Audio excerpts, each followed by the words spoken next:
So hi guys, welcome to a new vlog. तो guys, जैसे कि आपको पता है कि मेरे ऊपर लोगों ने झूठे केस लगा रखे हैं, जिनके कारण आपने मेरा पिछला व्लॉग भी देखा होगा। मुझे पलवल आना पड़ा था पुलिस स्टेशन में, महिला थाने में। तो ऐसा ही लोगों ने मुझ पे बेफालतू के केस वो जब भी लगा रखे थे और अभी भी मतलब बराबर लगाए जा रहे हैं। तो कोई ऐसा ही कोई झूठा केस लगाए जिसके कारण मुझ पे वारंट इशू हो चुके हैं। तो वही पेशी देने के लिए मैं आया हूँ पलवल कोर्ट आज। तो चलो मैं आपको दिखाता हूँ। सो गाइज, ये है जिला सचिव पलवल। सो गाइज, फाइनली जो भी था उन वारंटों में जमानत लगवाई है और अब यहाँ से निकल रहा हूँ। तो चलो चलते हैं गाड़ी में और फिर मैं आपको बताता हूँ सारी बातें कि क्या क्या हुआ, कौन सी मुझ पे धाराएं लगवाई गई हैं, कि इसमें मैंने अपनी जमानत करवाई है। तो बस ये देखो, कोर्ट से निकल ही रहा हूँ। आ गया हूँ गाड़ी में और अब चल दिए हैं घर की तरफ। तो अब टाइम हो रहा है, दोपहर के बज रहे हैं 3:30। सुबह मैं आया था जब टाइम हो रहा था 11:30, क्योंकि मैं घर से निकला था 9-9:30 बजे से। एक तो रास्ते में ट्रैफिक था और इतनी दूर आने में नोएडा से और पलवल आने में टाइम तो लगता ही है। सो गाइज, मैं बताता हूँ आपको मेरे ऊपर बेफालतू के झूठे जो केस लगा रखे हैं। तो उसमें मैंने आपको बताया था कि मेरे ऊपर वारंट भी निकल गया और कोर्ट द्वारा जुर्माना भी निकला है 5,000 रुपये का, जो कि बेफालतू का था। मेरा वकील पेश हुआ था, बट जज ने उस टाइम पे तारीख पे मैं नहीं आ पाया था, क्योंकि मुझे पता भी नहीं थी। और दूसरी बात, उस टाइम पे मेरे हाथ में फ्रैक्चर हुआ था, आप लोगों को भी पता है। तो उसी चीज़ का मेरे ऊपर वारंट निकाल दिया और कोर्ट का जुर्माना भी रख दिया कि 5,000 रुपये जुर्माना है कि ये तारीख पे नहीं आया, और मेरा वारंट भी पास कर दिया। तो आज वकील ने मेरे बेचारे ने बहुत हेल्प की कहीं से जमानती भी बुलाया, भैया जमानती आया, उसे भी पैसा दिए। जो कोर्ट का जुर्माना था 5,000 रुपये, वो भी दिया। उसके बाद जमानत कराई अपनी। जमानत कराने सुबह से भूखा प्यासा हूँ, कुछ खाया नहीं है, कुछ पिया नहीं है, वैसे ऐसी हालत ख़राब है। तो क्या चाह रही है कि मैं ऐसे रोज़ रोज़ आ रहा हूँ, या फिर मैं इतनी परेशानी में ये सब चीज़ें कर रहा हूँ और मेरा पैसा खर्च हो रहा है, तो क्या मैं झुक जाऊँगा? अरे जा, तुझ जैसे ना मेरा ना यहाँ का तो दूर, वहाँ का भी बाल नहीं पाड़ सकते, इतनी तो मैं तुझे बता रहा हूँ। और दूसरी, तू किसी गलत फहमी में बैठी हो कि मेरे बैकग्राउंड में कोई सपोर्ट नहीं है या मेरे पीछे कोई नहीं खड़ा, तो ये तेरी गलत बात है। मेरी फैमिली हमेशा मेरे साथ रहेगी और वो मेरे लिए ही खड़ी है।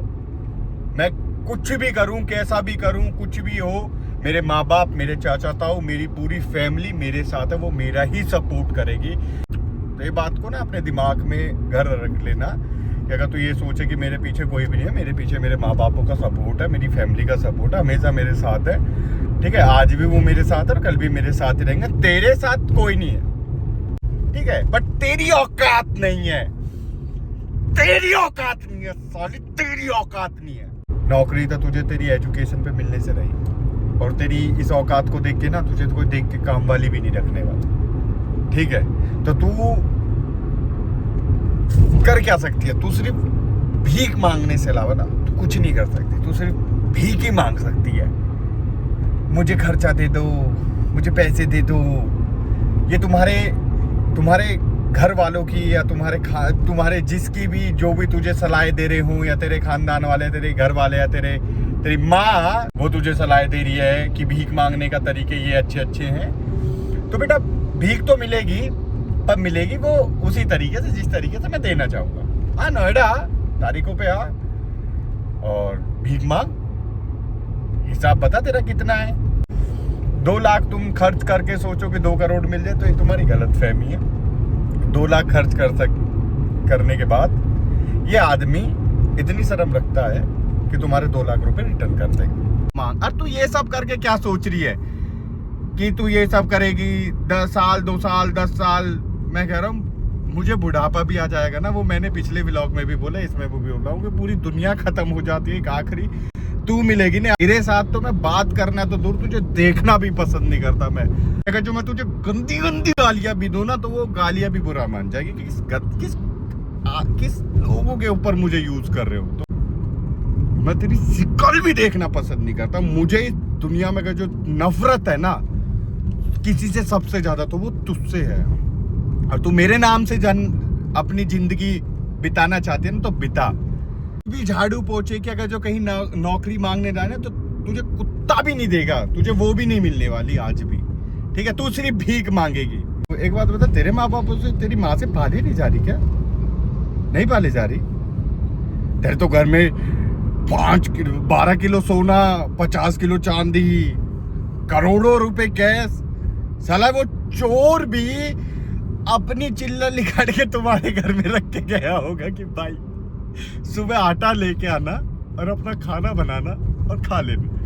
हमारे घर में चोरी होगी, हमारे घर में 12 किलो सोना, 50 किलो चांदी और करोड़ों रुपए कैश करा है। तो अगर तुम्हारे घर में इतना है तो साले भिखारी हो, मेरी भीख पे क्यों पलना चाह रहे हो? मेरे पैसों से क्यों खाना चाह रहे हो? मेरे पैसे क्यों लेना चाह रहे हो? अगर तुम्हारे घर में इतना ही है, तुम्हारी इतनी औकात है तो अपने आप जियो ना, जियो और जीने दो। हमारे तो इतने प्रॉपर्टी, हमारा तो इतने खेत है, हमारा तो इतना किराया है। अरे तेरी माँ खुद पेंसिल पे पढ़ ली है, उस पेंसिल में साले तुम्हारा गुजारा नहीं हो रहा तो तुम मुझ पे झूठे झूठे केस लगा के मुझसे पैसा ऐंठना चाह रहे हो। तुम्हारी ये तुम्हारी वो क्या बोलते हैं इंग्लिश का वर्ड है स्ट्रेटजी कुछ ऐसा ही वर्ड होता है, वो समझ जाओ। ये तुम्हारी चालाकी है क्या कि ऐसा करके पैसा कमाएंगे? बाबा कुछ पैसा दे दो बाबा, तो बाबा देगा, बाबा देगा, बाबा देगा। केस जो मैंने केस डाल लगा उसके इस पे आ जा, बात खत्म करते। मैं तुझे हैंड टू हैंड भीख दूंगा। जो पैसा मैं यहाँ खर्च कर रहा हूँ वो तू अपना लेके अपना पेट भर, अपने घर वालों को पाल, क्योंकि पेंशन भी नहीं आ रही होगी, दिक्कत हो रही होगी। वैसे है नहीं तुम्हारे पास, कुछ खेत होते तो खेती बाड़ी भी कर लेते, वो भी नहीं कर सकते, वो भी नहीं आता होगा तुम्हें। सो गाइस फाइनली आ गया हूँ घर। तो बहुत ज़्यादा थक गया था क्योंकि सुबह 9 बजे निकला था, इतना ट्रैफिक, इतना ये। तो अब बज रहे हैं शाम के 4:30 नहीं सॉरी 5:30 बज चुके हैं। अब थोड़ा सा रेस्ट करता हूँ, आराम से लेटता हूँ, फिर उठते हैं, डॉक्टर के पास भी जाते हैं। तो बस यही था, आपने देखा कैसे वेस्ट हुआ मेरा दिन, कैसे खराब हुआ आज का मेरा पूरा दिन। कितना वेस्ट करेगी भाई, कितना टाइम वेस्ट कर रही है अपना भी। मुझे समझ नहीं आता कोई कितना, मतलब मुझे ये लगता है कि education plays a very big role, but जो लोग पढ़े लिखे नहीं होते ना उनमें फिर भी जिंदगी का दिमाग होता है, जिंदगी जीने का। बट यहाँ दोनों ही एंगल जीरो है, लॉक लगे हैं, दोनों तरफ लॉक है। इंसान ये सोचता है कि मैं किस तरह से परेशानी से जल्द बाहर निकलूं। यहाँ है कि नहीं, मैं परेशानी में पड़े रहूं क्योंकि मुझे दूसरे को परेशान करना है। और वो गलत फहमी है, मतलब दूसरा इंसान अपने बारे में पहले सोचता है फिर दूसरे के बारे में सोचता है ना। तो चलो गाइस, ये व्लॉग मैं करता हूँ यही एंड। और नहीं कुछ समझ में आया हो तो वो समझ लेना, दोबारा व्लॉग देख लेना, खासकर तेरे लिए था। फैशन